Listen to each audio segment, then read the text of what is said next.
মাননীয় প্রধানমন্ত্রী বলেছিলেন যে উন্নয়ন দৃশ্যমান, এবার বাড়বে এবার কর্মসংস্থান।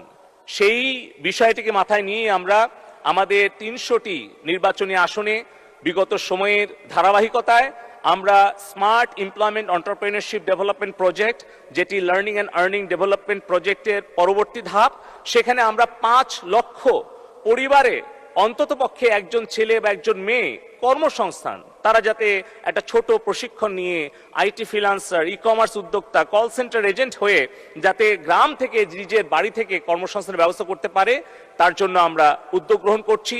এবং আগামী ৪ বছরে মাননীয় স্পিকার, আমরা আমাদের স্মার্ট অর্থনীতিতে সজীব ওয়াজেদ জয়ের নির্দেশনায় মাননীয় প্রধানমন্ত্রী নিজে উদ্বোধন করেছেন টাকা পে, যেটা দিয়ে আমরা এখন লেনদেন করছি ক্যাশলেস উপায়ে। আমরা বিনিময়ে উদ্বোধন করেছি যেটি হচ্ছে QR code based cashless transaction.